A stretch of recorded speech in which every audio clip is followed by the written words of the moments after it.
Thank you and welcome to the show this morning. The topic this morning is the African American press, dealing specifically with the Urban Journal. And we're fortunate to have with us to talk about the African American press and the Urban Journal, the producer or the editor, the publisher in a real sense, is that right? Correct. Mr. Latham? Yes. Of the Urban Journal, Mr. Sam Latham. And of course, Mr. Latham, let me welcome you to the show this morning. Dr. Haney, it's always a pleasure to come on the show with you. And to tell you how delighted we are to have you, because you bring us so much excellent information.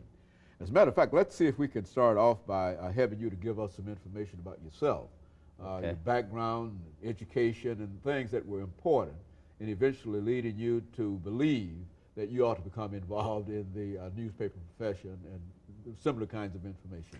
Well, actually, Dr. Haney, that process began rather early in my life.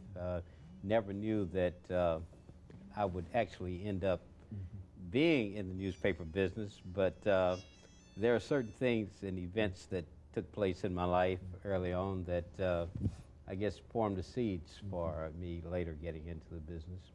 And I think it dates back to the early days in elementary school in Sweetwater, Tennessee. It's an eastern city in the state, right below Knoxville. Came up through Jim Crow days in the 50s. And so I started selling the Pittsburgh Courier when I was either 4th or 5th grade. I remember it sold for 10 cents, and I had a route, I think, about 40 customers. So I got half of that $4 that we sold the paper for. But more interestingly, I really became hooked on black news because we didn't have an opportunity to see what was going on in black America that much from East Tennessee. And to read about people covering the White House, an African-American reporter, to see all the things that were going on, the movement, the seeds of the movement was beginning at that time.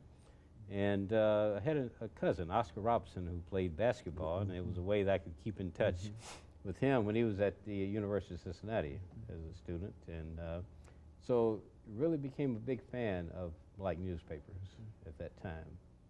And went to high school there in Sweetwater. Was fortunate in a small city where you have really a very nurturing environment.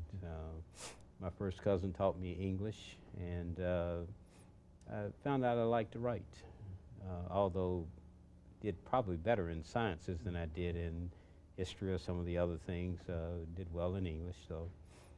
And coming to college after graduating, went to Tennessee State University in 1964 and was a member of the first honors program that was instituted at the school, which was a real pleasure.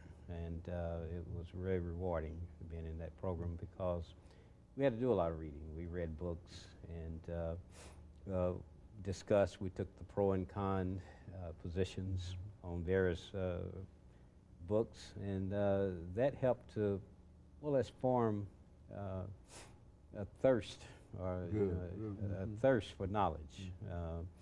So even though I majored in biology, I remember my freshman year they had a writing contest, and I won a little contest for a short novel, and that sort of. But all this probably just went somewhere in the subconscious. It wasn't really a part of any specific design at that time. As far as you knew. As far as I knew, right, right. Very good. So after graduating from Tennessee State University in 1968 with BS in biology, taught school at Cameron High School, taught high school biology, and then I guess certain things began to happen that hadn't been planned. Companies were beginning to hire African Americans into management programs where they would specifically help develop your talent. So part of, I went to work for Marketing Research Company of America, and part of my development was going to grad school. And so I matriculated in the MBA program at then University of Tennessee, Nashville. And found I really loved the business end of things, especially marketing. So working with Marketing Research Company of America gave me a great opportunity to find out about how businesses really plan their growth, and how you could really just decipher from the marketplace and almost predict what your business can do based on the demographics and psychographics of the people that are your target audience. So a little later on, went to work for our newspaper. Again, wasn't planned, but I became And let me interrupt here, Mr.